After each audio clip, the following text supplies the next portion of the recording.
Ooh. On this episode of the Reenactors Corner, listen in as we explore the horrors of reenacting. Happy Halloween.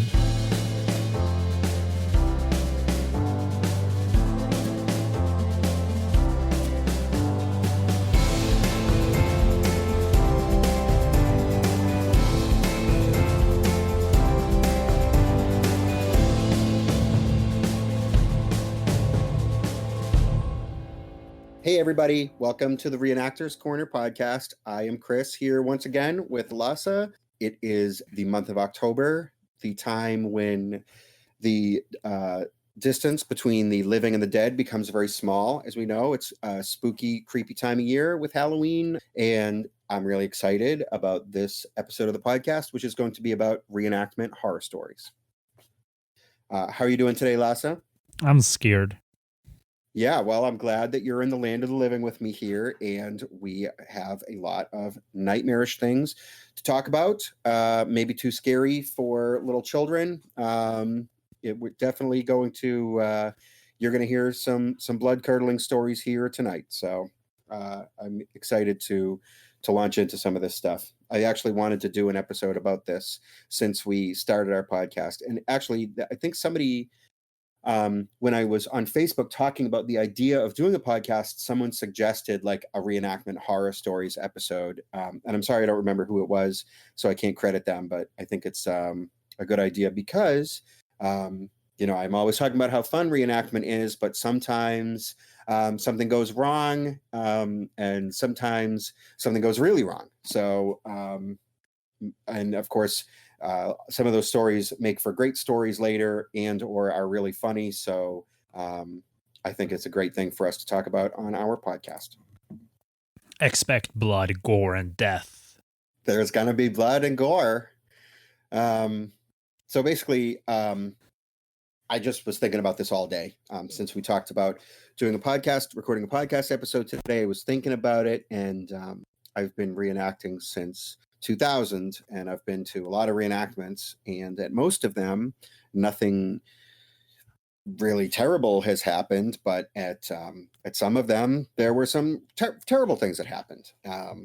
And I guess at the end of the show, we could talk about some spooky things that happened as well. Because it's Halloween soon. Because it's almost Halloween, and as people may or may not know, in addition to being a World War II reenactor, I am also a paranormal investigator. So I can talk about it. Oh, you laugh. I got to do all my TV interviews and stuff. Yeah. I was on TV here in America last week or something, or 2 weeks ago on a cable TV show talking about ghosts at a haunted house. So. I don't know why I'm laughing. I just didn't expect you to. I mean, yeah, no, I usually only talk about World War II with my reenactment friends, but I do have other interests, and I've had other interests in my life, and one of those is the paranormal and the unexplained, and so there's a little bit of crossover there because there are some stories which we'll get into at the end. So if you have the patience, if you dare to listen to the whole thing, then at the end you can have that as a treat. Well, I mean, the crossover should be obvious because ghosts are dead people and World War II is full of them. Sure. Yeah. World War II can be spooky. So, well, I guess when I think about horror stories of reenacting, what I think about are the times when things went really bad and didn't work out the way that you planned them to be. And the first thing that comes to mind for me was an event that I went to years ago in Windsor, Vermont, at a site that they don't have events there anymore, but it was a beautiful site. There was forest and hills, and there was a little pond. It was really scenic, but there was only one road that was leading into and out of this thing.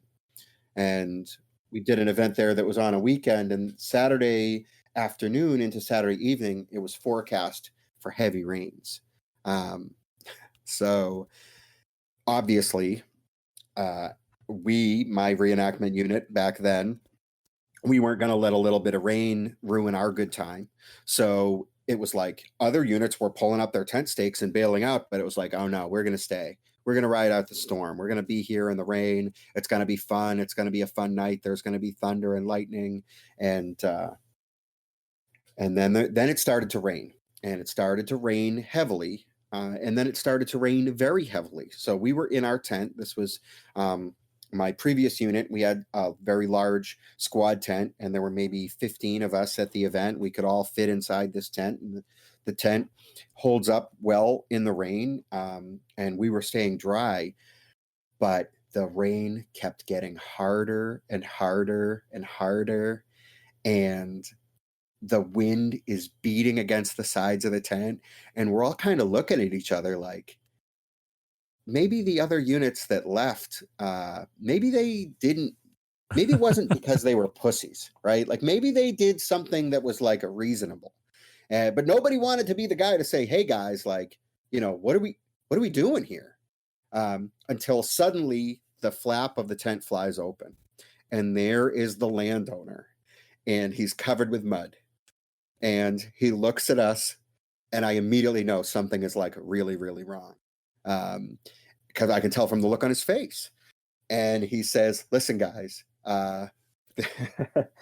he's like, the culvert in the one road that leads in here, it has washed out before, and the road has collapsed in the past because of water rushing underneath the road in heavy rains. And he says, on the way here, I took a look, and it's already like breached the culvert, and there's water rushing under the road, and the road might already have been basically washed away. But if you guys need to get out of here, because if you can't, if the road washes away, then you're trapped here. I mean, our cars were on the other side of the road, and we had a truck, and all of our gear was going to be in this place where you weren't going to be able to get to it with any kind of vehicle for maybe like days. And nobody really wanted to be trapped at this reenactment for days, waiting for a road to be repaired. So now it's time to take all of the stuff that we were so proud and determined that we were going to just leave it where it was all night, and get all of that stuff back to the cars. So if you can just imagine, look, like I think most of us like stripped to our underwear because the rain was pounding so hard, and it was going sideways that no matter what you wore, you were going to get soaked to the skin no matter what. And it was almost like it's just better to just get drenched. You can dry off your skin afterward when if we make it right, like back to our cars. And taking down this big tent that usually took maybe like a half an hour to take it down. I mean, we probably had that thing down in 10 minutes, just like yelling to each other in this howling, driving rain.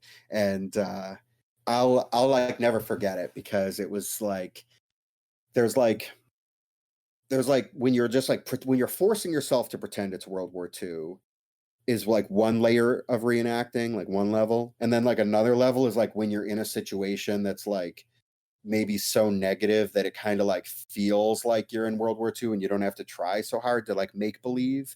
And then there's like a level of basically sheer panic where like it could be like 1700, or like it could be the future. Like it doesn't matter, because you are just so focused on this task that you have to do, and it's like time like ceases to exist, and you just take down the tent in the pouring rain.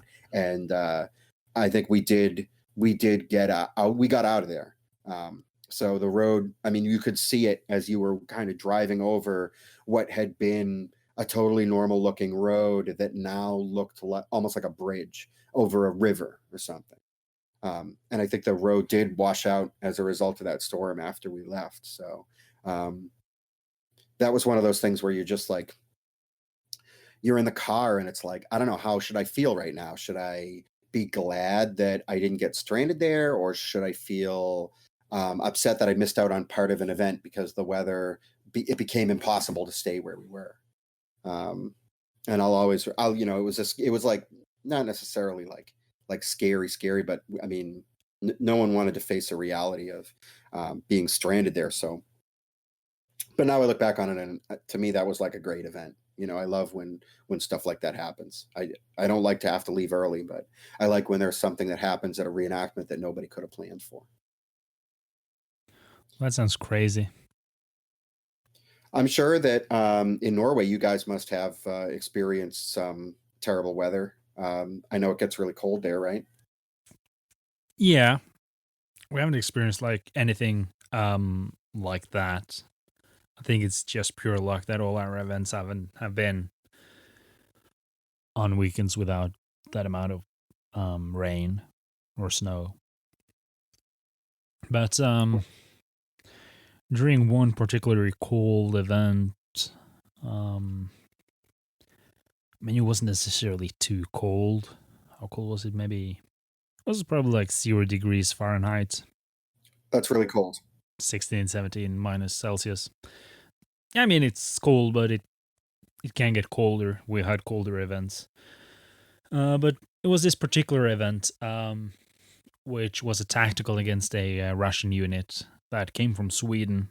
And they kind of harassed us, so we couldn't really sleep. And that's when stuff can start to go wrong. And we noticed one of our guys, he, like maybe after, like we came Friday afternoon, maybe Saturday afternoon, he seemed like he didn't want to do anything.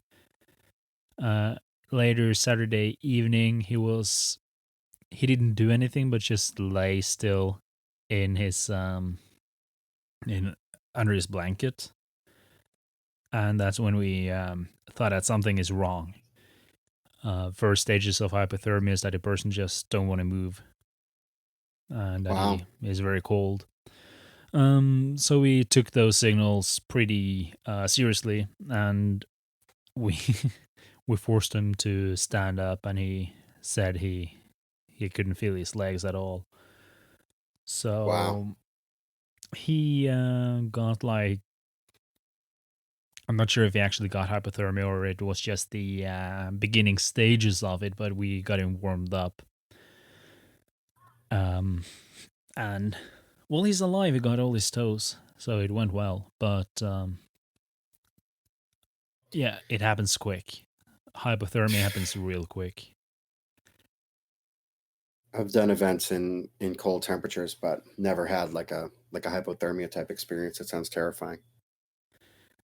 Yeah, it's I mean, it's just that if you maybe step somewhere where there's wet and your shoe gets wet and water gets into the shoe, and then you walk around and that starts like becoming ice inside your shoe, and you don't do anything about it because you think it's just gonna solve itself, then it can quickly lead to hypothermia, and you won't even notice it yourself because for you it just feels like you're tired and you just want to sleep, which everybody Sounds terrible. does. So if I you're do like to sleep. exactly, everybody's tired, so that you just want to sleep feels natural, but you want to sleep in a different way than everybody else. It's hard to explain. If you're going to do cold temperature events, you need to read up on signs of hypothermia. That's cool. I should do that because we do events in below freezing temperatures, and I've actually never like looked into like what you're talking about, like the first signs of it. The onset of it, what it's like. So, thanks for the tip. I'll definitely do that. Yeah, you need to know the signs of it, and you need to know what to do when it happens. Because that, like in a worst case scenario, the guy dies. In a not the worst kind of scenario, the guy needs to have a body part amputated. Yeah, that's none of that sounds very appealing to me. Yeah, but if you're doing cold event, do read up on hypothermia. Because if you don't read up on hypothermia, you may get the hypodermia. Nobody wants that at all. I've got some gear-related reenactment horror stories that are less terrifying. But I did attend an event at which one of the other people who went to the event threw most of his kit away into the trash. So the way that it happened, He rage was quit reenactment? distributed black plastic trash bags so that you could, at the end of the event, gather up your like zony trash, like your food cans and stuff from your encampment, and you could throw it into a bag and just leave the bag by where the registration was at this event, so that they could then gather it up and they would take all your trash away. It's like a nice thing that the event host does, so you don't have to worry about hauling out your own trash. But the problem in this guy's case was that he was also using large black plastic trash bags to keep his kit together in his car on the way to and from the event. So everybody was tired. It's Sunday morning. We've been out there for days. He drives up, he packs all of his stuff into his personal vehicle, drives over to the registration, unloads the black plastic trash bags, and drives away. And then later on, like days later, it's like, and it's brutal because there was like he had a lot of like high-end gear, like USA made camouflage, like stuff that's not available anymore. And he contacts the organizer immediately. It's like, what happened to all of the black plastic trash bags? And they had all gone into a dumpster and they were all gone. So he threw his kit away at the end of the event. It was terrible. At another event that I went to, disposable kit. It's like the worst. It's like I went to a reenactment and I threw my kit away. You know what I mean? Like, and I'm telling you, like, this guy's kit was like super expensive, and it wasn't like he threw away everything that he owns, but like a big chunk of his like uniforms and stuff he just threw in the trash and drove away. And then another time. All right, so everybody It happened knows several times. This is like kind of a related sort of a story that's not quite as bad, but like is a story that like I never would have believed that this was possible. But I was at an event. I drove from where I live in Massachusetts to Pennsylvania. It was probably like a 7-hour drive, and there were some other people coming to this event from another unit who were coming from right around the area where I live. So they were driving like 7 hours too, and all of us are familiar, probably, if you do enough reenactments, eventually you're going to have a situation where you forget to bring something that you needed. I can think of events where I forgot to bring my mess kit because I had washed it in the sink right before the event, and I left it drying in the dish rack, and I show up at the event and I have to borrow half of someone else's mess kit to eat my meals or something like that. I can think of events where I forgot my shoes. That's awful, right? Like I always try to think of it like when I'm getting ready to go to the event, like when I'm in my car, I'm like, okay, do I have my boots, my pants, my shirt, my field blouse, and like my hat and my helmet? Like if I have those things, I'm going to be able to like do something at this event. But if you don't have like one of those things, you could like be in big trouble. I mean, that's what I did, but it doesn't help when you think you got issues, but you don't. Wow, that's horrible. What did you wind up doing at that event? It was a very short one-day public event. Yeah. So I ended up using my US Type 2 service shoes, which are brown. Cool. At least you had something like that. And actually, the boots that I wear, like a lot of times when I'm going to an event, I will wear boots that are not World War II German boots, but that are similar looking to World War II era type footwear. And there was one time when I had to loan out like my regular boots to somebody because he was new, he didn't tell us he was coming, and there was no loaner gear for him, and it was like either wear some kind of post-war low boots that I had for my boots, or he was going to wear like sneakers, and we were the same size or close enough to it that he could do it, so it worked out. But this particular reenactment in Pennsylvania that we had all driven 7 hours to get to, I'm like in my camp, and someone walks over and they said, hey, these guys who we know, I'm not even going to use this person's name. I'm just going to call him Bill, okay, for the sake of this, because I'm not trying to shame this guy. This could happen to anybody. It's like, hey, someone came over. They're like, hey, like those other guys from our area in that other unit, they showed up. I'm like, oh, cool. He's like, yeah, I don't know. I heard something like Bill forgot to bring his kit, and I like laughed. Go to reenactment that's 7 hours away, and you forget your kit. And I'm like, no. And he's like, no, seriously, like he forgot to bring his kit. I'm like, that's not possible, right? So I'm like, there's no way you could go to an event that's 7 hours away and not bring anything, right? So I walked over and they were setting up their camp, and inside one of their tents is Bill, and he's just wearing his like regular modern street clothes, and he looks like he maybe has been crying. Like he looks so sad. And I was like startled, and I was like, hey man, what's going on? He's like, I forgot to bring I can't even say it. He's like, I forgot to bring my kid. And I was just like, what the hell happened? And so this is gonna like make sense when I explain this. What had happened was he had put his entire kit into one large plastic container. And he showed up and he rode down together with other people from his group. And they had a lot of unit gear. They had tents, they had stuff, because there was a public display part of this event. So they brought a lot of stuff to show to the public. And he had taken the tub out of his vehicle and gone to put it into the other vehicle, but they had to take stuff out of the other vehicle and move stuff around several times and repack it in order to bring everything that they need. You know, like this, people call this the reenactor Tetris, where you have to like pack and repack the back of the truck to make sure that you bring, you know, make sure that you can fit everything. And in the process of shuffling all of this stuff around, the tub that contained all of his stuff never made it onto the truck. So it was like still like in a garage in Rhode Island, like 7 hours away, was all of his everything he brought. And he's at the reenactment and he has nothing. It was terrible. I felt so bad. There was like nothing that could be done.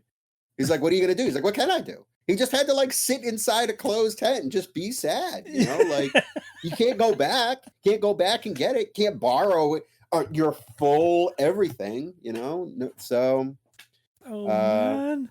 Yeah, that was like the worst case scenario. Like it's bad if you forget something, but like the worst is you forget everything and have nothing. And then I have my own personal gear related horror story, which is just, I'm going to tell a short story. I bought a pair of jack boots, reproduction jack boots, and they were very, very cheap. And I bought them from a supplier overseas. And this was a guy I bought them from like not a vendor that anyone is going to be familiar with. This was just like a guy who makes boots. He was kind of developing some reproduction German boots. And my boots that I wear all the time, they had fallen apart at an event, which is like a horror story of its own, right? When like your boot like falls apart while you're trying to do something with it. And I had to send my boots out to someone who had some skill to get them repaired, and I did get them repaired. But while they were being repaired, I didn't really have anything, and I saw this guy posting that he was trying to develop these boots, and I contacted him, and I talked to him about boots, and I gave him some information, some ideas about what kind of boots I would want. And I said, you know, how much would these cost? And he kind of said, he's like, look, you know, I'm in the process of developing these, you know, I don't really know. And we kind of made a deal where I would get these boots for a very cheap price. And in return would like give him feedback and information and kind of test out the boots and let him know. So it was very fair, right? Like I didn't know what to expect when the box came. I mean, if I had opened up the box and the boots were complete garbage that were totally useless, I would have been fine with the amount of money that I paid, right? Like I knew this going in. Well, the box comes and I open it and the boots looked amazing. They looked amazing. They were like there were some differences between these and original boots.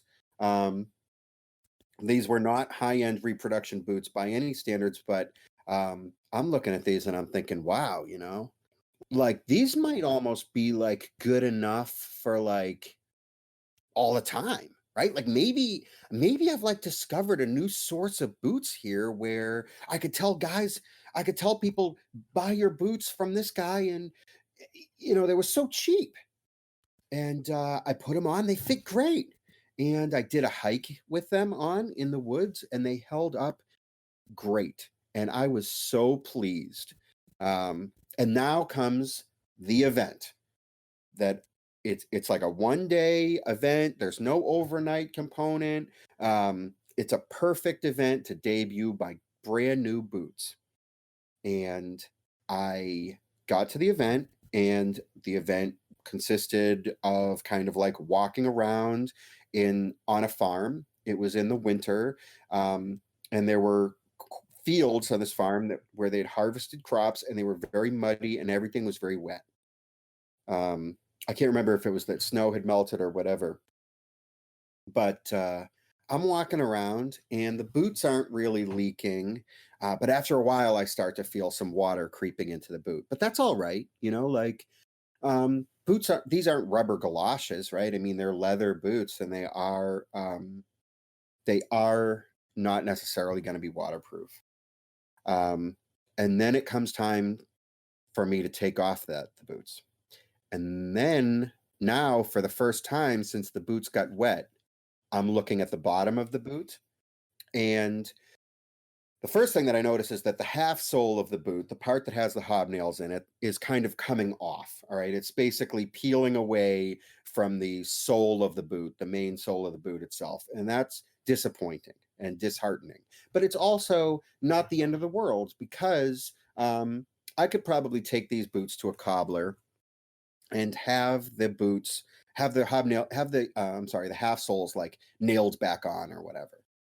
But now I'm looking at the sole of the boot itself, and I don't know how to describe this other than that the soles of those boots basically dissolved with water and turned into a sort of a paste that was similar in consistency to like mashed potatoes.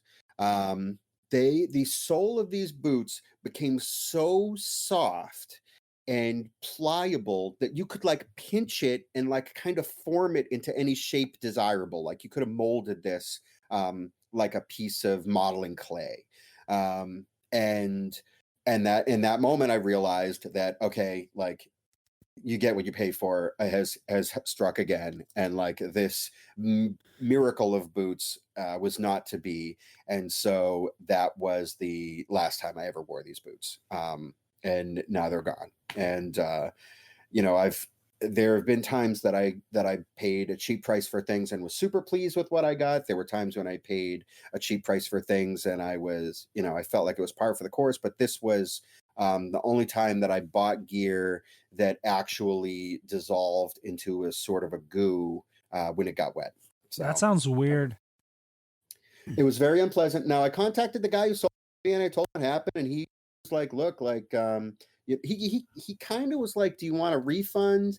And I basically told him no, because the whole thing here was like a roll of the dice. It was presented to me that way, and look, I rolled the dice, and I tested the boots, and they failed, and I gave the feedback to the guy, and I'm not sure if he's still making boots. I hope that he is, because I think there was a lot of potential there. But whatever that sole was made out of, I mean, it was like the sole of the boot was made out of like a potato chip or something. You know what I mean? It turned into it got soggy and turned into it was like a paste. It turned into like a mashed potato, like a paste. Sounds horrible.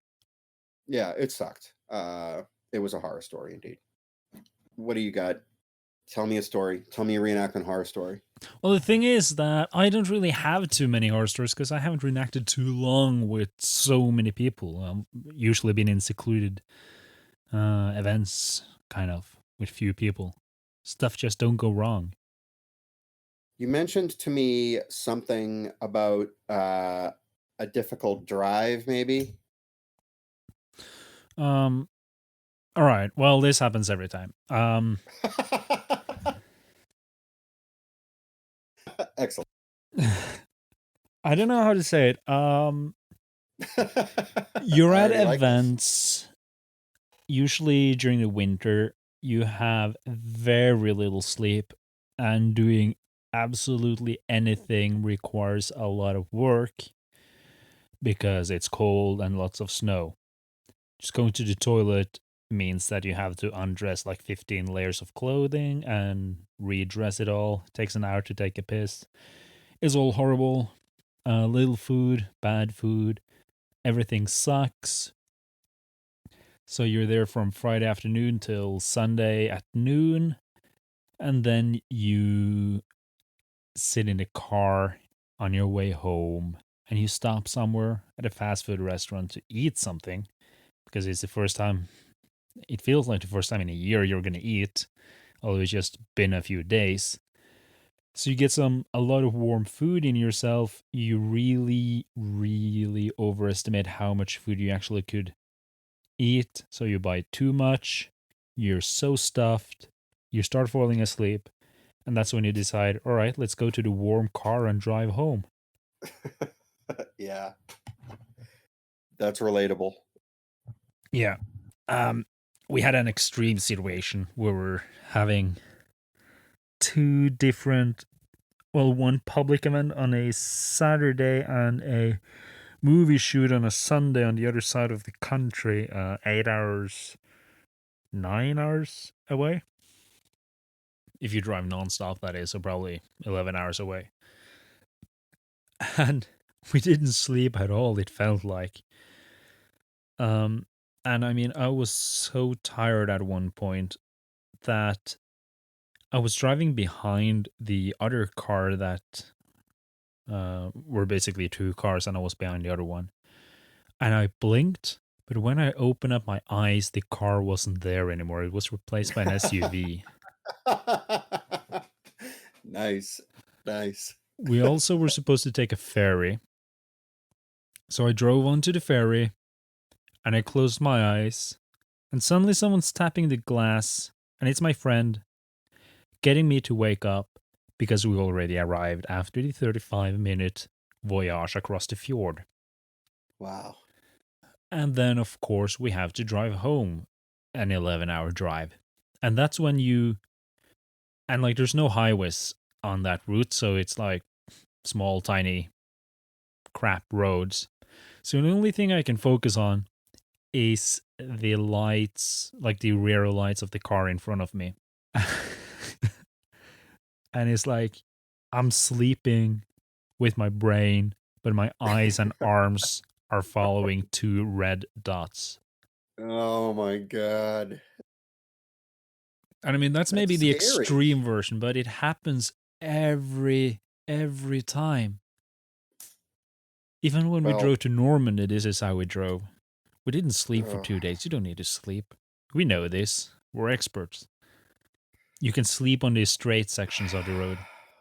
Lasse, you got to take care of yourself. You got to sleep. You Yeah. can't sleep when you're driving. Thankfully, it's actually been Yeah, that's a great. very long while since that happened because we thought that, hey, if we keep keep doing this, someone's gonna die. Yeah, totally.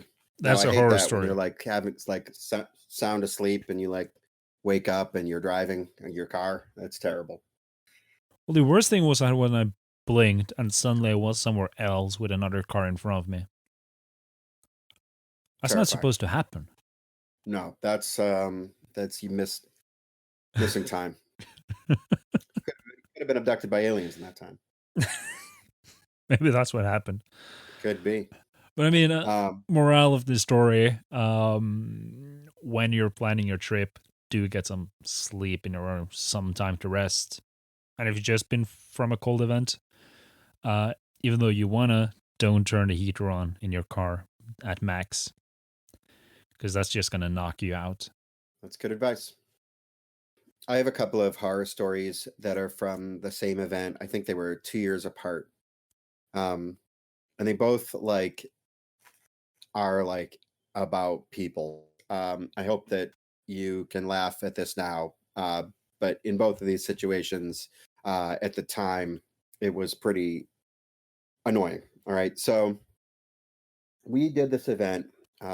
It was an event that my unit put a tremendous amount of effort into, and we were bringing vehicles and all of our guys and like maximum participation. We've got all these vehicles, a big camp, and we really want to show off and we want to really look our best. So I'm on we used to like a Yahoo group email list to communicate, and I'm on there all the time. I'm setting down guidelines and expectations, and I'm making sure that everyone is aware. You know, they have like an authenticity, sort of like a contest at this event, and I want to win this contest. And my friends and I in the group are putting together a lot of effort in, and there's a new guy who wants to come to the event.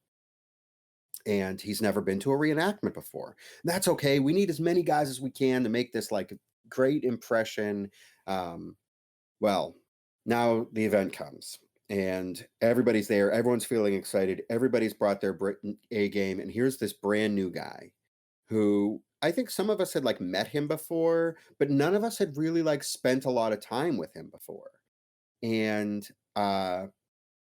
frustratingly, this guy who's brand new to reenactment, not only does he not like get like what reenactment is, but like he doesn't seem to really even care. Like this is like kind of a horror story in its own, when like you get a new guy who wants to join your unit, but it turns out that this guy, like, I don't know, like you can't figure out why this guy would possibly want to reenact.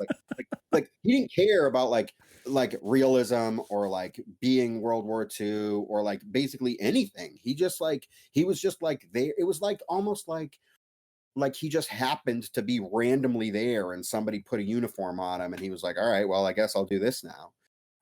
So like, you know, an example of like some stuff, like I'm like out like doing like guard duty at night or whatever, and I come back into the tent to take a piss, and I hear very, very softly some kind of techno music. And it's this guy. He's listening to like a Walkman of like drum and bass. It's right? Hauptmannstahl and the Funkmeister. And I was like, hey man, you know, like put it away, you know. And I'm like mortified because it's like, does this guy not like, did this guy make a mistake? Like, what does he think this is? So like the next day it's time for the battle, you know, everyone put their helmets on, and everyone puts their helmets on, and this guy has his helmet way on the back of his head, you know, his whole forehead is visible. Oh yeah, that's the look you want. It's like, hey man, like, okay, I know you haven't done this before, but like, here's how you wear your helmet. And 5 minutes goes by, and I look over, and his helmet is perched way on the back of his head, and it's like, hey, your helmet shifted around to the back again somehow. You know, and I fixed it for him, and then someone else fixes it for him, you know, and then a few minutes later, someone else fixes it for him. And it's like, now we're standing in formation, and everybody looks super real. And you've got this one guy who's wearing his helmet like a stereotype of like an American redneck with like a big straw hat or something, right? Like it's way on the back of his head. And the Feldwebel, my friend Richard, walks over to him and says, hey, what's going on here, man? You know, what are you doing?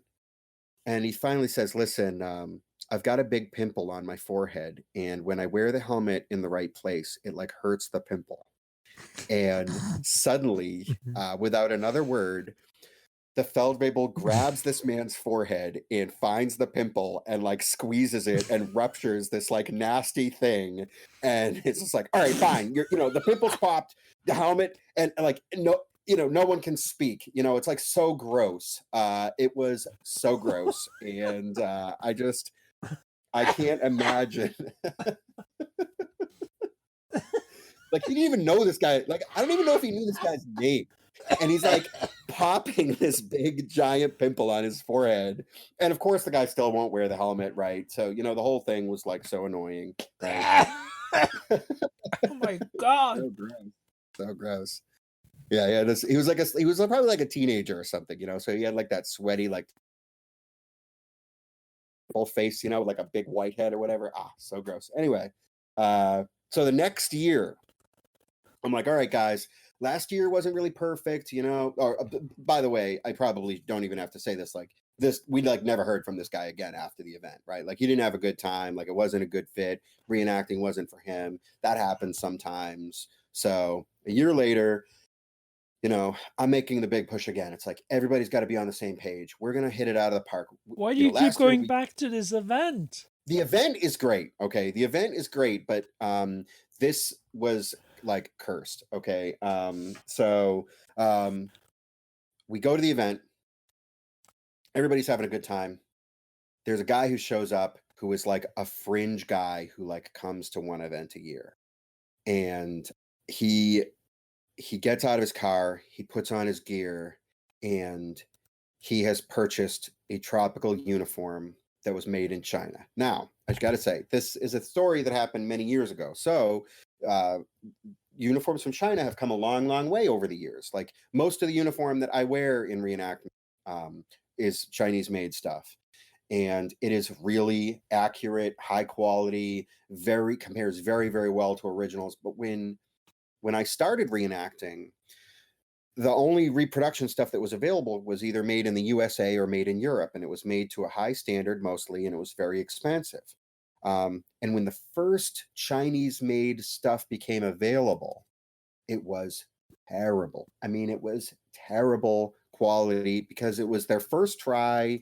The manufacturers over there, they didn't really get the concept. They didn't know that they were trying to make a historical reproduction. I don't know if they were working from photographs or what, but this stuff was terrible. So this guy puts on this tropical uniform that is very clearly made out of some kind of like polyester, or like it's synthetic. It's made out of plastic, like it's shiny. He's wearing a shiny bright lime green World War II costume, and there's like a cartoon character, Gumby. He's like a green piece of plastic, and that is what this person looked like. And he walked over to me, and I was like, "Hey, man, like, what is this uniform you put on?" And he's like, "Oh, you're never going to believe this. I found a supplier on eBay that sells uniforms for way, way less than what you guys have all been paying. This is so great." And I was like, "Look, I know about this supplier. We all know about this supplier. None of us wear uniforms from this supplier because they are terrible. Like, you're not going to be able to wear this." And he's like, "Well, this is the uniform I brought, so I have to like make it work for this event." And I'm already like so mad. Oh, I gotta say, he didn't sew the insignia onto the uniform, so he's got no insignia on his uniform. I'm like, "What are you gonna do with the uniform with no insignia?" He says, "Well, I'm gonna sew it on tonight." Now, of course, the place to sew the insignia on your uniform is not like when you're sitting around the campfire at the event. So the next day, everybody in the unit looks totally real, except this one guy in his Gumby suit.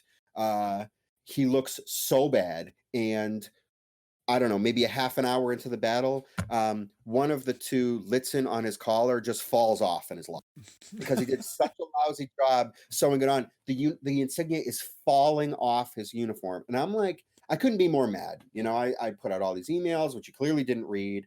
I tried to set the tone. I tried to make everything perfect. So the battle ends. We're back at camp. We're trying to do a formation. Now, meanwhile, I've like been trying even not to include this guy in any photographs because I'm so embarrassed that I'm even in the same unit as this. And it's like, we're trying to do a formation. I can't find this guy. Where is he? He must be in the tent. And I open up the tent, and there he is. And he is eating the rations that he has brought for the event. He has a plastic tub of Skippy brand peanut butter with the label on it that says Skippy, and he is eating peanut butter out of this plastic jar. All right. And like my mind broke, like I broke down. And I was like, "Is this real life, bud? Like, I'm sorry, is this a prank? Like, are there cameras around like to capture my reaction to this?" It was just like, and I think that guy too probably like never came to another reenactment again because it was like clear it just like wasn't going to work. Like, I don't know, there's like there's like the real rations, right? And then there's like real-ish that's like bull, and then there's stuff that's like wrong, and then there's like a plastic jar with a brightly colored label on it that says Skippy. Like, forget the fact that German soldiers in World War II didn't eat peanut butter at all, right? Like, forget the fact that they didn't have plastic jars. Like, imagine like the Skippy label. It's like, I literally, if you were like, what's the most ridiculous thing that you could see someone eating, like wearing a Wehrmacht uniform inside like a period correct setting? And I think that it would be a jar of Skippy peanut butter. It was so absurd. And you've seen it? And I saw it in real life. There was a human being, an adult man who was like, I'm going to be going to a reenactment where I'm going to pretend that it's World War II. What should I be eating? And he was like, you know what I'm going to bring? I'm going to bring some Skippy peanut butter in the jar with the label on it. Like, understand that like taking the label off wouldn't really have like made it more realistic. Like, there's no way to fix this situation, but like, just like the layers of not caring were so profound that it shook me to my core, and I will never be the same. I'll never be the same again. But that was, in fact, and I felt embarrassed. Like I say, like, I felt embarrassed at the event because the reality is, speaking seriously here, that a unit is really only as authentic as its farbiest member, right? So it doesn't matter if like 9 out of 10 guys in your unit look like they just stepped off the page of a history book. If the 10th guy is wearing a plastic Gumby suit with the insignia falling off and is eating Skippy peanut butter out of the jar, like, your unit, you guys have like failed in your attempt to create something that was real. That's how I feel. That's my take on it, my philosophy, right? Well, I agree with you. The most embarrassed that I ever was at any event was at a public display in Wickford, Rhode Island, where it was a D-Day commemoration. And it was on the ocean. So, I mean, look, it's the D-Day commemoration. You're going to have a D-Day public battle and you've got an actual ocean. So right away, the setting is there for something to potentially be cool. And my favorite part of this event, and something that I will always remember, was that there were a number of American veterans who had served in combat against the Germans who were like invited by the organizers of this thing and came out. And they loved our setup and they thought our display was really cool. And they answered all of our questions about World War II very patiently. And I really remember one guy who'd served in the 101st Airborne Division. He was like, seeing you guys makes me feel like I'm 18 years old again. And that like made me feel really good. That was like a really positive and affirming thing. But there was a very negative aspect of this D-Day commemoration. And it is that no Allied military personnel came to this commemoration at all. There was no GIs at the event at all. It was only my small German unit. So there were like 15 reenactors or 12 reenactors or something total at this event, and they were all Germans. And that alone is very embarrassing. But they really wanted to do a public battle. So there's so many ways this story can unfold from here. Maybe you're thinking that we did Germans versus Germans, and I will tell you that would have been less embarrassing than the actual battle. That's one option. Another option is the reenactors versus the veterans. That would have been better. That would have been great. So something that I never knew about until this day is that in America, we have some kind of civil organization called the Naval Sea Cadets. So this was my only experience with Naval Sea Cadets, and I never have looked up what Naval Sea Cadets are. So if someone out there like was a Naval Sea Cadet and I make a mistake, like, I apologize in advance, because the Naval Sea Cadets that came to this event, they were young girls. They were about maybe 12 or 13-year-old girls, and they had appealing little, they had like a sharp looking sort of like a little uniform on, like a Girl Scout uniform or something. But it was kind of like Nate. Is this like the Air Force cadets that was at Gap? They were like those cadets that were at Gap. What are those? Those are guys. I can't remember what those are called, but this is a different but similar type of a thing, right? Those guys were Civil Air Patrol. Those guys, those cadets, the cadets at Gap, I think they are the Civil Air Patrol, and these are the Naval Sea Cadets, which is I think the Civil Air Patrol is like an Air Force type like organization for young people, and this is like a naval organization for young people. And as like a civil quasi-military organization, the Naval Sea Cadets had rifles that they could use for their parades and drilling and stuff, but they were plastic and they were white. They were white plastic rifles.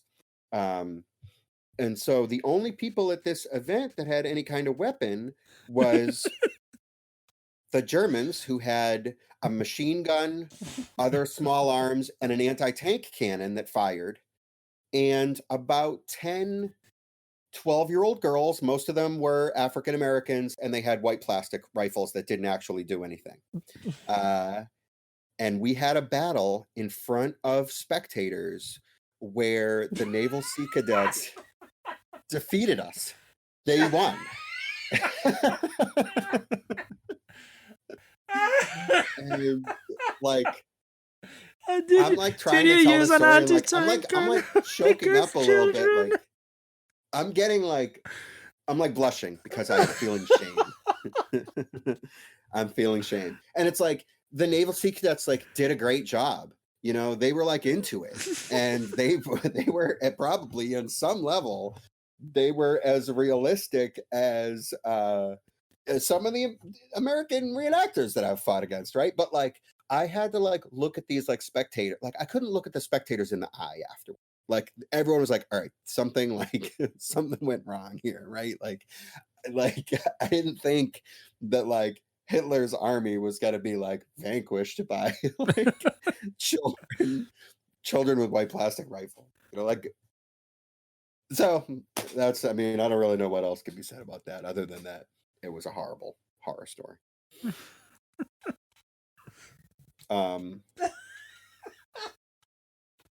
Did you use the right. anti-tank gun against the children? Oh yeah, no, yeah, the anti-tank gun was blasting away, and you know the machine gun is firing, and they're like, I don't even remember if there was a part that moved on the drill rifle because I was just trying to get through it, you know, and just focus on what I was doing. And I mean, it's hard for me even to believe that this actually happened. Like looking back on it, like you would never believe that this was like a real thing that took place, but it did. That sounds great. It was something. At the end of it, we were all feeling kind of weird, and we had a mortar too. I forgot to mention we were firing mortar rounds at these children. That I mean, they're like pretending to shoot, and we're like dying, right? But then at the end, for some reason, we had a can of clam chowder, and we loaded up the mortar with like a really extra heavy amount of black powder. And we fired that can of clam chowder into the sea, and I swear to God, I watched that thing disappear over the horizon. You know, it was gone. I mean, we shot that thing miles into Narragansett Bay. Those clams went back to the waters from which they had come. I also wanted to tell about a curse that I think is fitting for this. It's a supernatural curse, and the curse is anytime that my friends and I dig and make like a permanent position at an event site, the event site goes away. Oh yeah, you mentioned this before. Yeah. So I think the most dramatic one of these was that my unit spent, I think, 3 weekends building a sort of a log bunker that, well, okay, so it was dug down into the ground, and then it was built up with logs, and then on top of that we had 4 Zeltbahnen making a pyramid tent on top. So it was kind of like a fortified Zeltbahn tent, and there was a trench that went into it. It was, in my opinion, it was the most beautiful and maybe the most realistic of all of the field positions that my friends and I ever dug using nothing but shovels and hand tools. And there were some trees on the property that had been cut down, and we were able to cut those tree trunks up and process them using axes and saws, you know. And then that night, so for the final work weekend, every work weekend we had set up an 8-man Zeltman tent to sleep in, and we would work on the position nearby. So finally, this Saturday, we're all working. It's getting dark, and it gets so dark at this place. It gets so dark, and the forest is so thick, and the woods are so dense and deep. And we're kind of everyone kind of feels a little bit of a weird vibe, like this is a creepy place. And we look down at the ground where we've been digging, and the ground is like glowing. There's some kind of like iridescent, I don't know, phosphorescent, right? It's like natural glowing of roots in the ground. Like there's some kind of vegetation there, or some kind of fungus that literally glows in the dark. I don't mean it's like a light color reflecting the moonlight, because there was no moonlight to reflect. I mean, there's stuff in the ground that is glowing like a bright green color, and it creeped us all out. And someone's like, Chris, what is this? And I said, I don't know. Now, I had been like previously talking about like Native American people that lived in that place. And I kind of like flippantly said like, oh, I don't know. Well, what if this is an Indian burial ground? And well, we're all in the tent and it's pitch black out. And it's like, all right, so we're going to go sleep out there in the position right now. And people are like, Chris, what if it's an Indian burial ground? I'm like, I don't think it is. They're like, all right, go out there and go inside it right now then. And I was like, I can't. I'm afraid. We were all too afraid to sleep in this thing that we had built. So we spent all of this effort, all of this time building this thing. We had it up for one night, and no one went in it at night. No one slept in it because everyone was too afraid of the ghost of Native Americans that might have been buried on that spot, which was just a ridiculous, fake, kind of a joke story that was made up. But that is not even the horror story part of this. The horror story is what happened afterward. Because as I mentioned, we lost the access to every site where we ever dug, and this one was no exception. This particular site happens to be behind a water park, and the area behind the water park, the water park owner was kind enough to let us use for reenactment, and there was talk, there were some ambitious plans about maybe making like a sort of a reenactor kind of paradise out there with permanent positions and buildings and all kinds of stuff that we could use forever.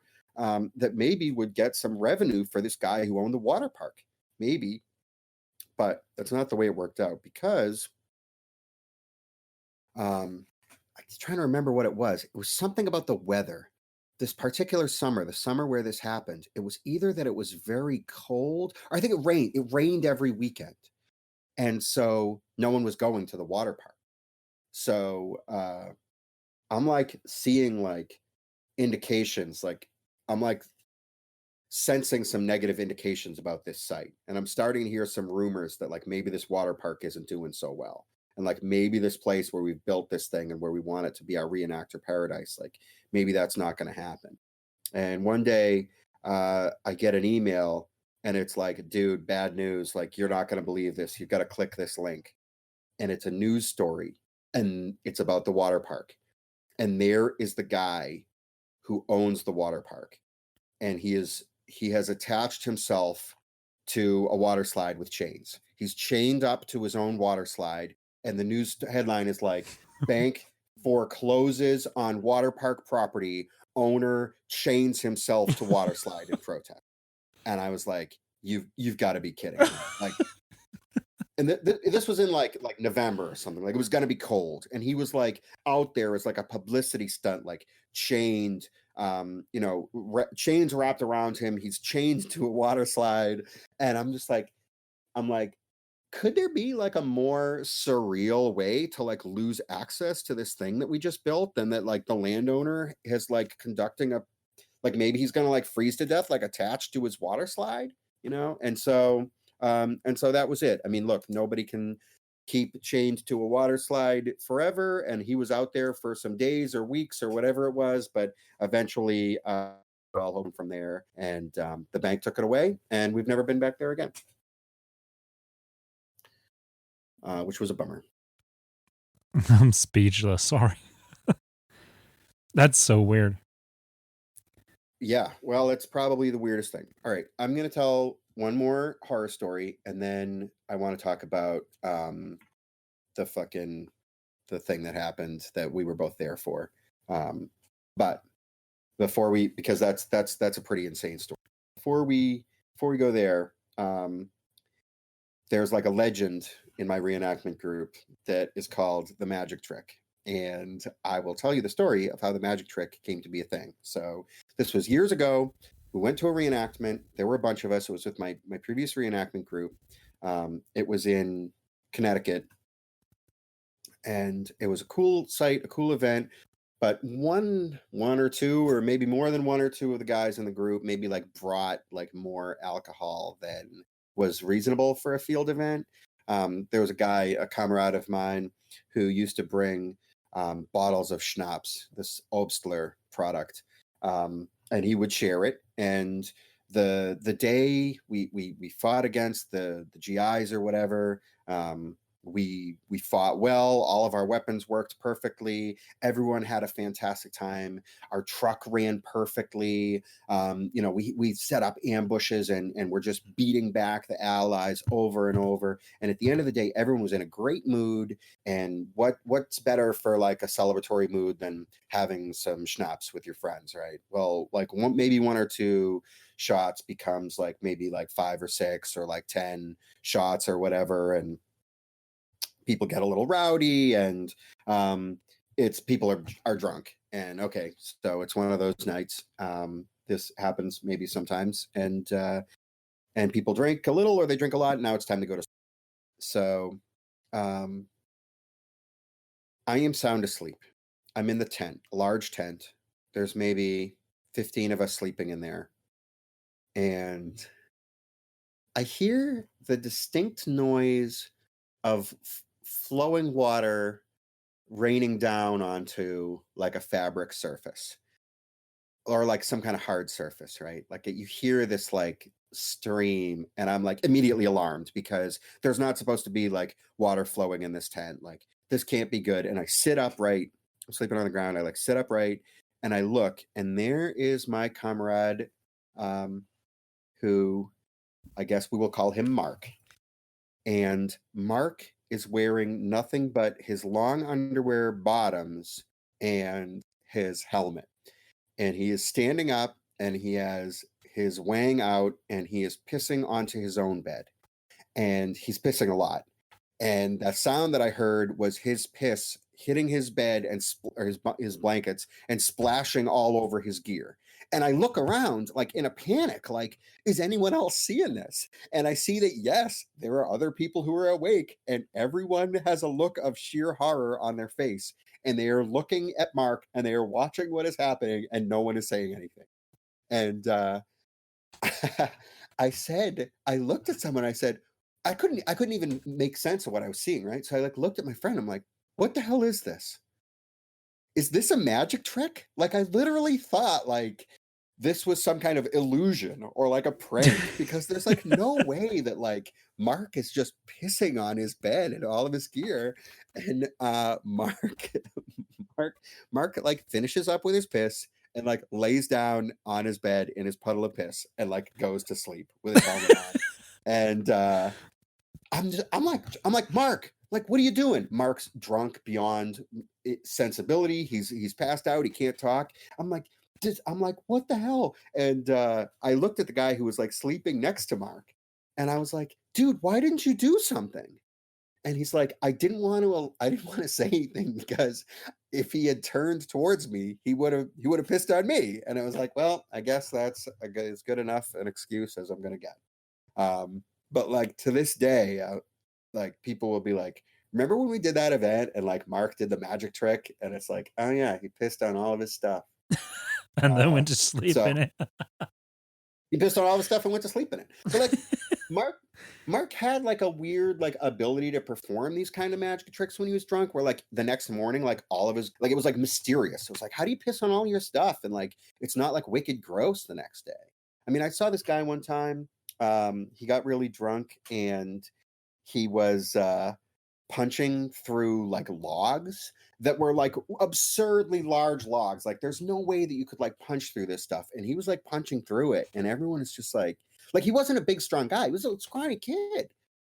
And we were soaked to the skin at this particular event because it had rained really hard that day. And he's like, look, I'm going to take my service shirt off and I'm going to put it inside the wood stove in the tent. And that's going to make it dry. And everyone laughs like, yeah, sure. He's like, no, I'm going to do it. And it's like, dude, your shirt is going to catch on fire and be gone. And he's like, I'm going to put my shirt inside the stove and I'm going to count to 10 and I'm going to take it out and it's going to be dry. And somebody was like, all right, dude, I dare you to do it. He was like, you dare me to? It's on. He opens up the wood stove. Inside the wood stove, it is glowing coals. It is super hot. We've had it going for hours. We're all trying to dry out from the heat of the stove. And he takes his shirt off and he places it inside on the hot coals into the glowing stove. And he shuts the door and then he begins to count to 10. And he counts like this. He's like, 1, 2, and like everyone is just holding their breath. Everyone is like, I can't believe he just took this, like, the shirt costs like $50. He is burning it in a stove. Like, what the fuck? After a wicked long time, he gets to 10 and he opens the stove and he pulls his shirt out and it is completely undamaged and it is completely dry and it looks brand new and clean. Like nobody spoke. It was just like everyone was just like, people were like scared, you know what I mean? Where it was just like, how is this possible with the laws of physics? I would have bet $100 there wouldn't have been anything left inside that stove. He pulled out his completely dry, undamaged shirt and put it back on. It was like, what? Dude. Anyway, yeah. So that's not allowed. All right, I got another horror story. Okay, let's hear it. So we were going to this public event, which we had attended once earlier. This is a couple of years ago. I mean, when we get there, we got there like Friday afternoon. Some of us had booked like flights and traveled substantial amount of distance to get there and everything. And when we get there, it's like we go up to one of the organizers and like, all right, where are we gonna sleep? And they're like, oh, we don't know yet. We had to see in the morning. And we're like, all right, so where do we pitch our tents then? But he shows us to a barracks building, kind of, where we're just gonna sleep on the floor for the first night. And then he just, just as he's gonna go, he like just suddenly shoots in the sentence and says like, oh yeah, by the way, you can't have any visible swastikas tomorrow. And we're like, excuse me? We're what? And he's like, yeah, you have to remove all your swastikas. This is unbelievable. And we're like, you couldn't tell us that before we got here?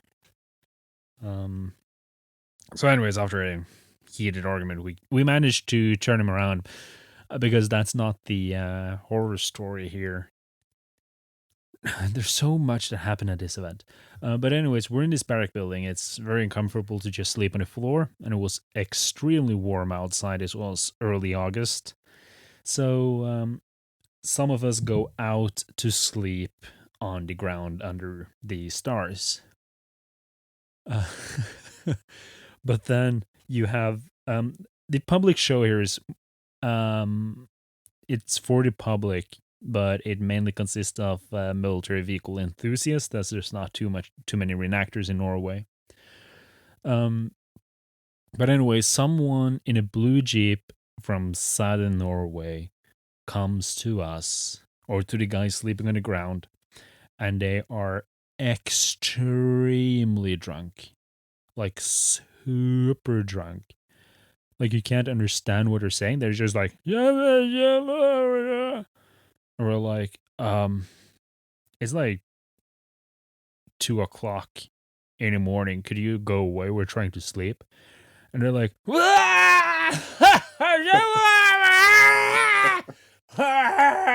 and like fall over and like are laying on the ground and spilling beer all over themselves and just like, and keep on saying everything. And the moment they actually disappear because we finally got him to go away, the organizer, who was asleep in a nearby building, comes out with a wrench in his hand and yells to the guys, "If you don't shut the fuck up, I'm gonna kill you with this wrench." Yikes. And they're like, it wasn't us. And he's like, "You need to shut up. Didn't you hear what I said? Shut up or I'm gonna kill you." Stressful. Yeah. And we didn't know it was one of the organizers, who were like, "All right, crazy man, calm down." Oh my God. But nobody got killed. It was the following morning. We saw him have a speech as one of the organizers, and we were like, "Wasn't that a guy who wanted to kill us with a wrench last night?" And Wow. people are like, "Yeah, that's him. This event sucks." And then What about the swastikas? Did you remove those? No, we were allowed to keep them. Oh my God.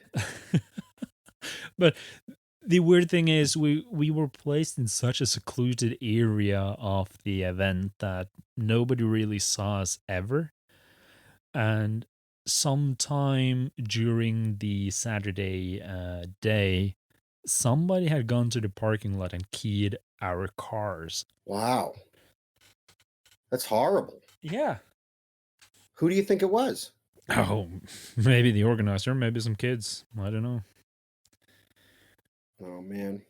Right.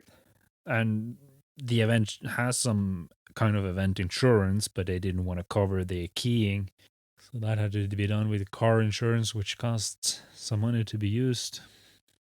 So that's brutal. Needless to say, we haven't been to that event ever again. That sounds like an absolute nightmare. Everything about that sounds terrible to me. Yeah.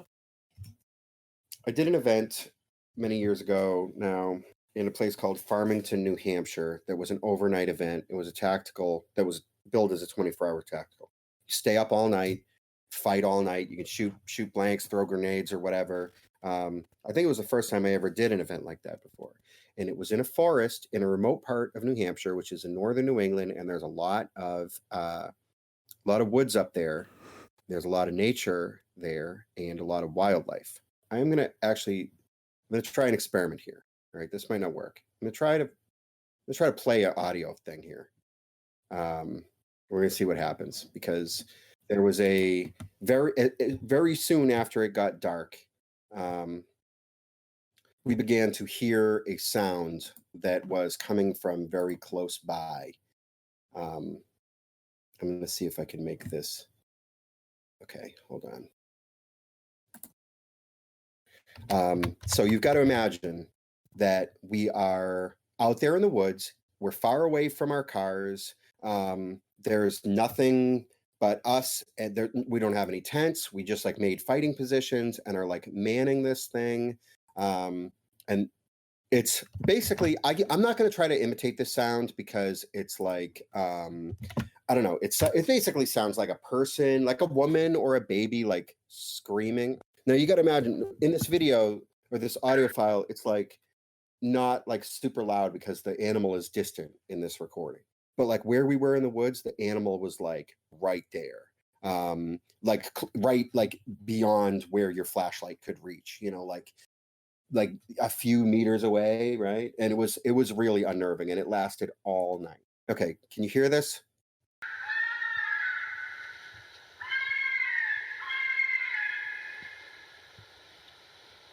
What the fuck? Did you hear it? I can't hear it. That sounds horrible. It was horrible. It was horrifying. I mean, it was, and the only reason why I know about this weird animal and its sound is because of that night. Because I have never seen this animal. It's a rare animal, and I also never knew that it made insane, terrifying sounds like a screaming human being. But I will never forget it now. And that audio file is from New Hampshire, which is the state where this reenactment was, where we heard this thing menacing us all night long.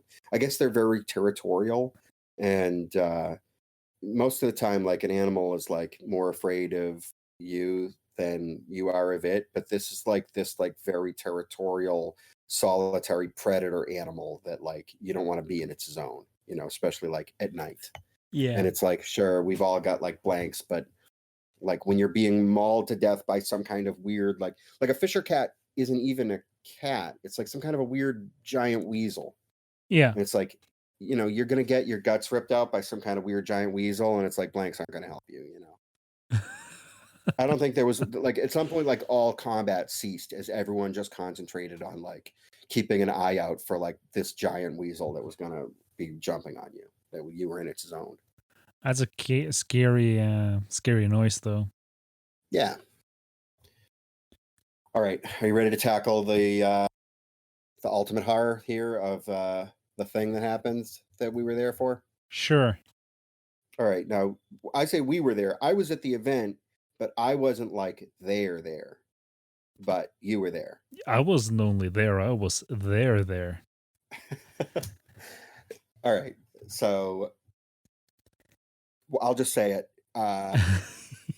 You were about to tell us the story of possibly the most infamous reenacting medical accident that has ever happened. Yeah. And that is the story of when a man blew his finger off using a mortar at Fort Indian Town Gap, which started a, you know, and look, we feel bad for this guy. And all right, like this, what happened here, for people who don't know, Fort Indian Town Gap is a military base in Pennsylvania where for many, many years there was an annual reenactment event that drew more than 1,000 reenactors. It was probably the largest reenactment event in the eastern part of America, one of the largest reenactments in the world for World War II. And it was a very important event to me and a lot of other people. And a couple of years ago, there was an accident in which a guy got really hurt, and it's unfortunate that this happened. But this injury kicked off a chain of events after which the event was canceled, and there hasn't been another one, and it's very unlikely that there will ever be, that this event will ever happen again.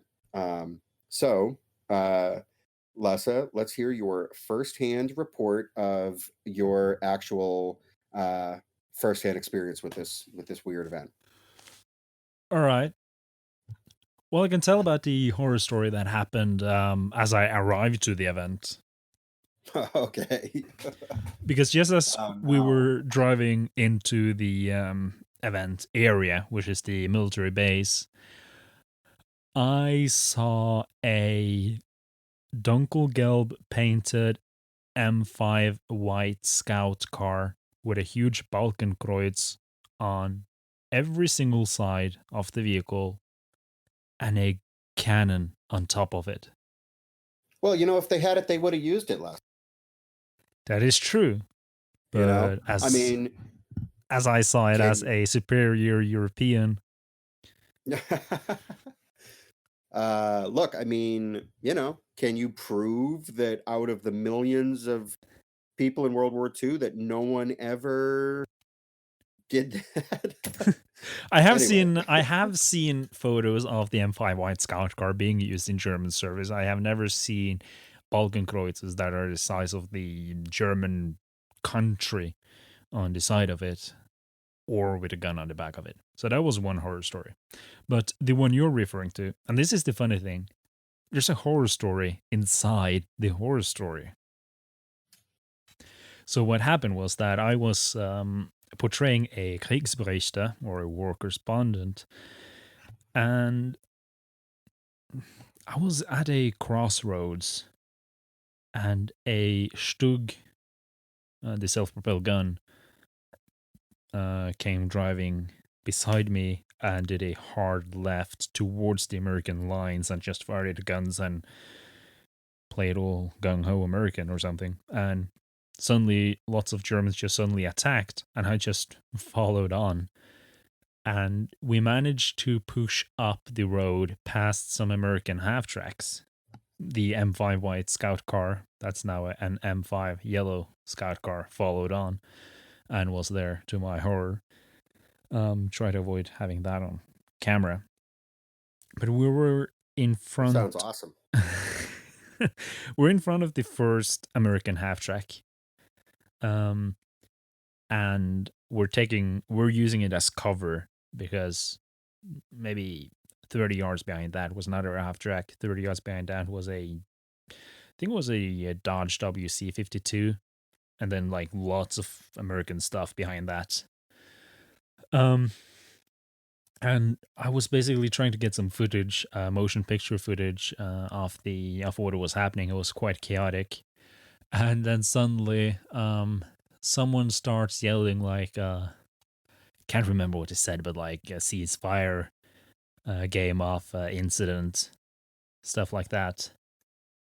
And I thought that, all right, somebody probably fell and like turned his ankle or broke his leg or something like that. So I was like just chilling around. The other Kriegsberichte reenactors came up to me who I were with, and we just started talking while we were waiting on what happened.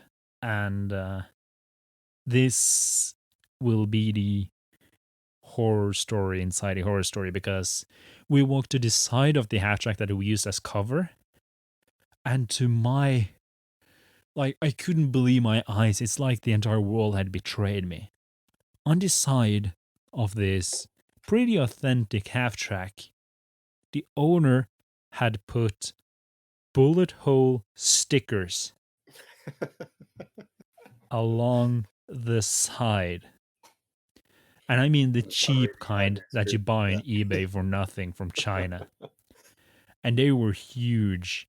And he had like 15 of them on this side.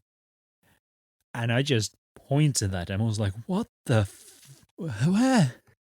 And Well, you then can't have a real Nazi killing battle machine unless you've taken some MG42, Hitler's buzzsaw. You got to show that. People need to see that. I actually said to my friend like Jacob that I said, we're in America. Can't you just put real bullet holes in it? You should have said that. Be like, how do you call yourself an American if you're not even firing a machine gun at your own expensive World War II vehicle? Yeah, exactly. A friend of Yeah. mine shot his car. Yeah, that's peak. He should get automatic U.S. citizenship for that. That's peak American right there. When you're shooting your vehicle with a gun. But anyways, we had to take some photos of this horrendous sight that was the bullet stickers. It's shocking. And then we heard someone talk about that a guy had lost his finger in a firearm incident. Then we heard it was a mortar or something, and that a finger apparently flew in our general direction. And then people started having search parties for it, and we're just standing around this half track. And like after a while, one of the Kriegsberichte reenactors, he's called Finn, pointed to the ground, and he said, "There it is." So, And I'm like, what did it look? I'm like, what is it? What's where? And he's like, there it is, the finger. It's horrifying. Oh, I'm sorry for laughing, but yeah, I looked to my What feet. did the blown off finger look like? You saw it, right? I mean, you looked Yeah. right at it when it was around. In front of my feet was the finger. And I mean, what did it look like? I mean, the thing with it was his thumb or his ring finger? It was his finger. But the first knuckle of your fingertip, just behind that, it was blown off. I can't believe Finn found it. Yeah, people were like walking around in the woods trying to find it, and Finn is like, "There it is." It's like in the snow, right? Or was there snow? There wasn't snow on the road. It was just laying there. Um, Oh my God. but I mean, a tip of like many people ask me like, was there a lot of blood around it? And I'm like, it's just the tip of the finger. It's not like there's 4 gallons of blood in the tip of your finger.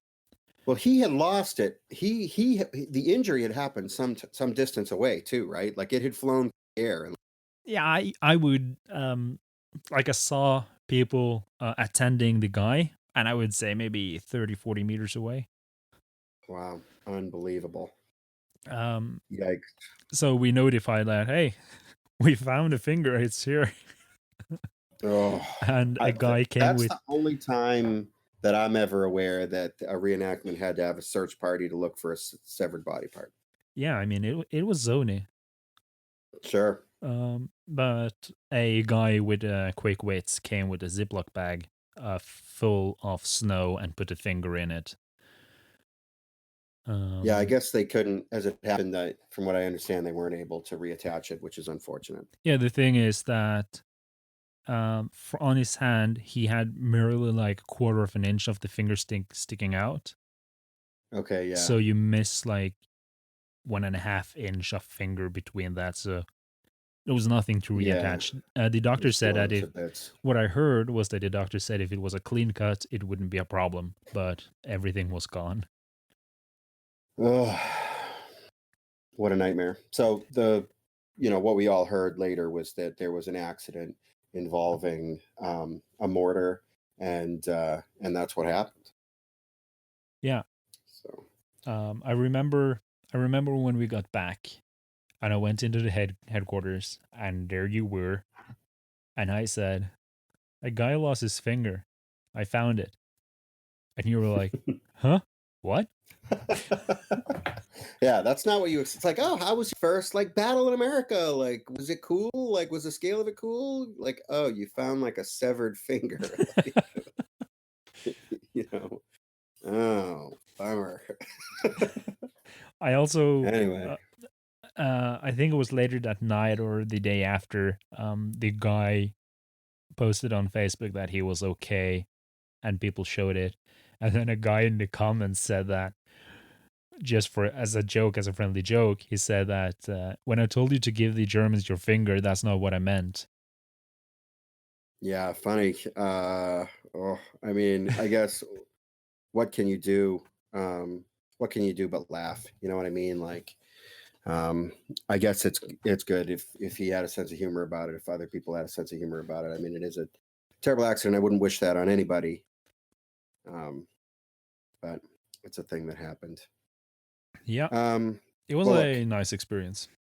Oh, I'm sure it was. I mean, I'll never. I hope that I never. I hope I never actually have to do a search party for a piece of somebody's body that was blown off in some kind of a catastrophe. Well, I didn't want to attend this either, but it was literally in Yeah. front of my feet. Oh man. All right. So, as I alluded to at the beginning of this episode, I have some like spooky ghost stories. And both of these stories, which I'll kind of tell in the most basic way, um, are things that took place at old military fortifications where we did reenactments.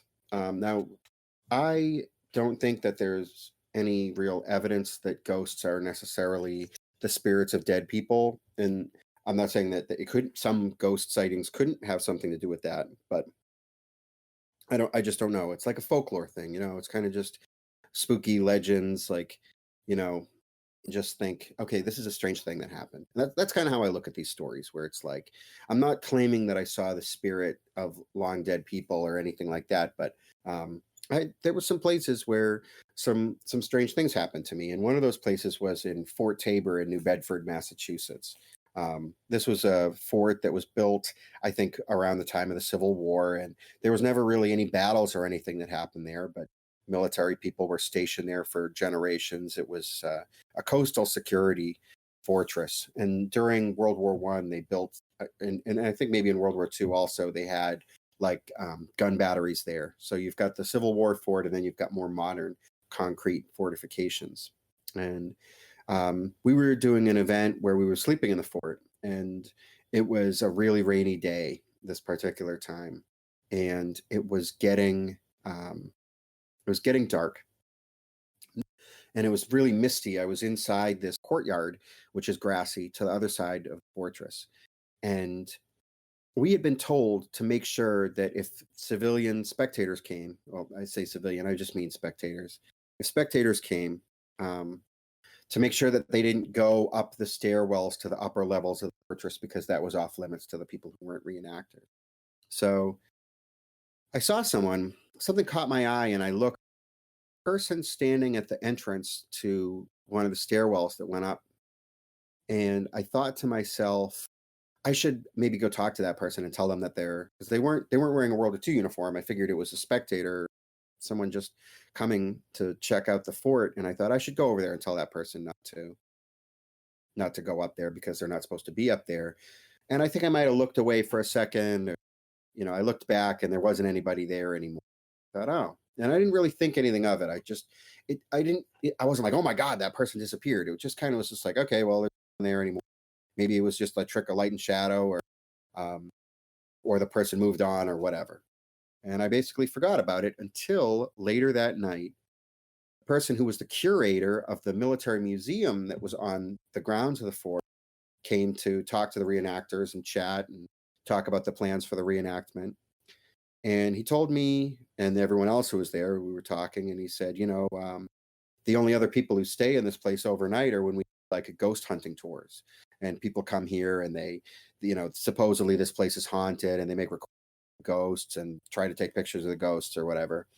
And I was only like listening, like I was like half listening. I'm not really too interested in this pay to go hunt ghosts thing. And someone else said, well, does anyone ever say that they see any ghosts in here? And he says, yeah, the most common thing is they say that they see the figure of a woman standing over that stairwell.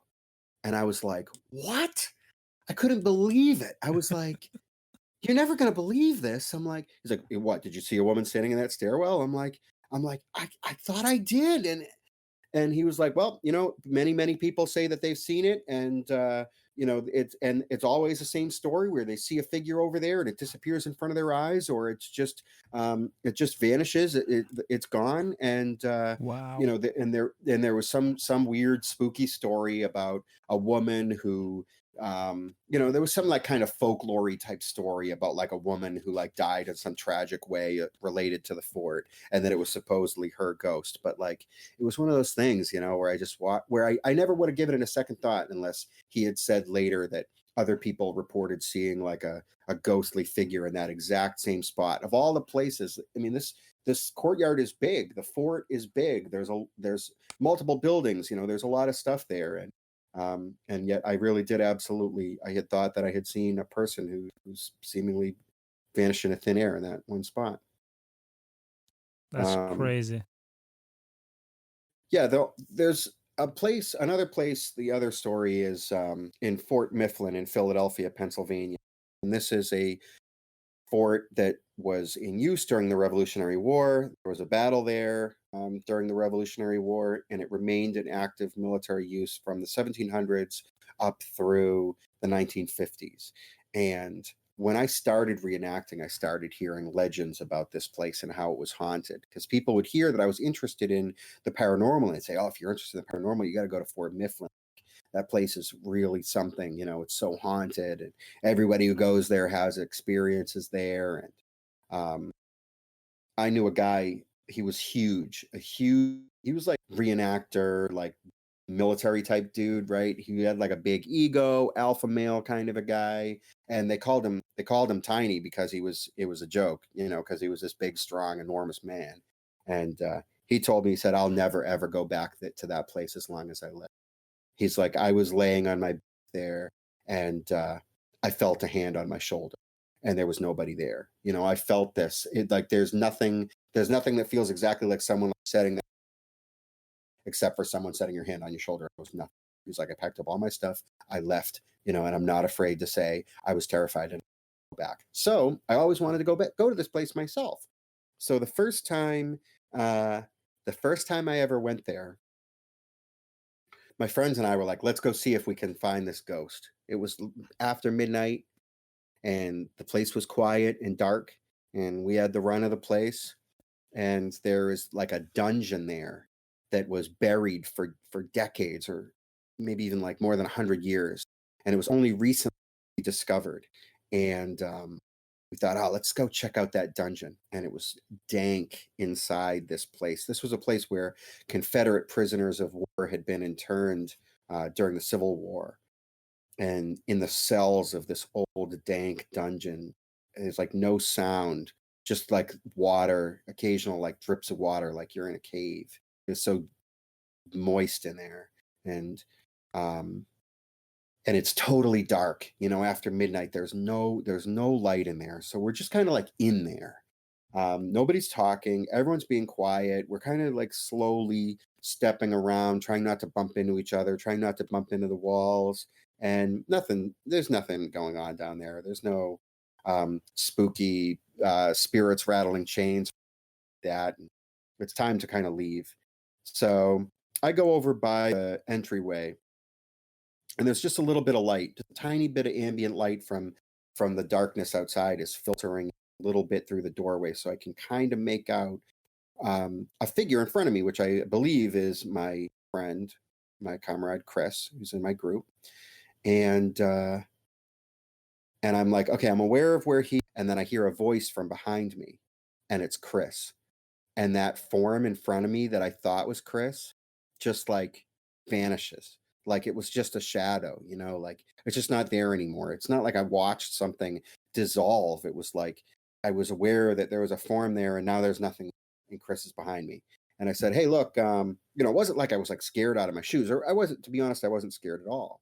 I just figured, oh, that was a funny, weird thing. It must have been a shadow that looked like a person or something.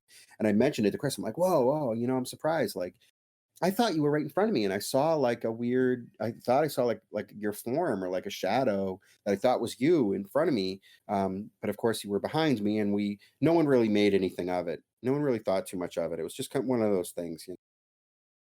But months later, Chris watched the Ghost Hunters episode, which is a cable TV show where they have a team of people that go and investigate ghosts. And like, these shows are really hokey, and I don't put any stock in these shows at all, really. But on the episode where they went to Fort Mifflin, they were like doing their like hunting for ghosts investigation inside that dungeon, and their camera caught an image of like a weird shadow or like a human form right exactly in the spot where I thought I had seen that. So yeah, it was cool, just a spooky story. That's maybe a nice story for an October night around the campfire. That's scary, Um, though. you did some events in some spooky places like that, right? Some coastal fortifications where you live. Um, well, the spookiest, most paranormal experience I have is actually not from a coastal fort, but an inland fortress that was built in the early 1900s to basically defend us against the evil, ugly, and bad Swedes. And this fort is like it's an old fort, but it was very state of the art at the time. It has like a huge tunnel system of like I think it's like 2 or 3 mile long tunnel systems inside it. And it basically is on a hilltop, and it has 4 guns that reach into Sweden. It's close to the Swedish border. And basically, the entire insides are being renovated, and we were allowed to have an event there, and a small private event where we slept inside one of the basically one of the rooms where where they used to sleep, the soldiers that were in the garrison. This fortress was also attacked by the Germans during World War II. The fortress actually held out for like 24 hours before taken, which is pretty good considering we're like only 20 people inside a fortress or something. But anyways, the people who are renovating the place says that there are like the place is haunted. And we're like, oh yeah, sure, no problem. We're not scared of the dark anyways. Um so basically there's only one door into the the um, into the what should I say, the inside of the fortress, which is a huge steel gate, and it's all concrete. Um and it's just like a huge hallway you walk through. 30 meters after the huge door, the hallway splits into like a Y section to the right or to the left. Um, to the left, you get to the sleeping quarters and the kitchen. To the right, you get basically to the guns. And we were to the left there, and the first room on the right. And you've probably been in enough bunkers and such to know that when you're in it and you speak to someone in the same room, it's kind of hard to hear them because of all the echo, even though you're right next to each other. Yeah, the acoustics are weird in those spaces. Yeah. Uh, and it's like you can hear everything. And basically, one of the guys who are with the unit, with my unit, is one of the guys doing the renovations work there or helping with it. So he had the key, and he was the only guy with the key and everything. So when we went to bed, I counted everybody. We were there, and then the guy went to shut the huge metal door and turn off the lights, which were the only switches were next to the door gate. So you heard the door shutting with a huge clang that you get in bunkers. Like the acoustics are weird, as you said. And then you hear him walk up in the darkness with his flashlight back to the room, and everybody goes to bed. And I'm just laying there. This was early in the reenactment career. I'm thinking like, damn, this is pretty cool actually. It sounds awesome. Yeah, so I was awake for a while. And then suddenly, out of nowhere, without any footsteps being heard or anything, I suddenly heard two men talk. It's hard to locate where they were, but if I were to guess, they would be down at the Y section, 15 meters outside the door. There were two different male voices. They were talking normally to each other, but it's impossible to hear what they say or even what language they are because of the acoustics. Two men talking in the same room is difficult to hear even. But so I just heard like someone talking like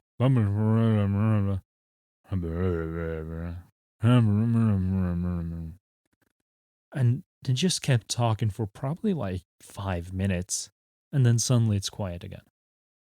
No footsteps, nothing.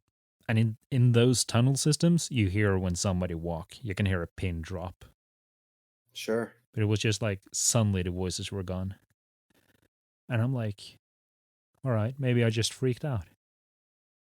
But then I think a month later, there's a guy who was at the event that I usually speak to on the phone. And during one phone call, he just said like, hey, you remember the last event? And I'm like, yeah.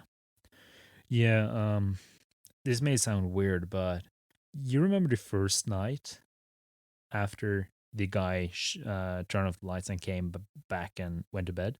And I'm like, yeah.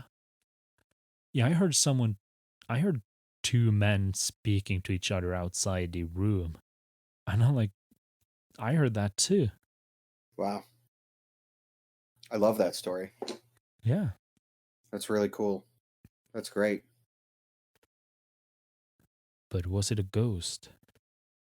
That's what I mean. It's the same thing with the stories I told. Like, I wouldn't say like, all right, like, yeah, I saw a ghost. If someone were to ask me like if I'd ever seen, I'd be like, no. But like what you said, like you heard it, someone else heard it, like there was a sound, but like, And who especially knows? in that tunnel system, you didn't hear anyone walk up to the location and you didn't hear anyone walk away from the location. I And love in it. those tunnel systems, you hear everything. And there is like no explanation, for what it was. Like, so who knows? It's Yeah. cool. It's fun. It's fun to speculate about this stuff and to think about it. I like these kind of stories. Well, I think that's as good a note as any to close out our Horror Stories podcast. So, I guess I hope everybody out there has a good night if you dare. And to Lasse and all of our listeners out there, if you are still among the living, I will see you in the field. I will see you in the field, but I may not be in a living form. Living or dead, find me in the field.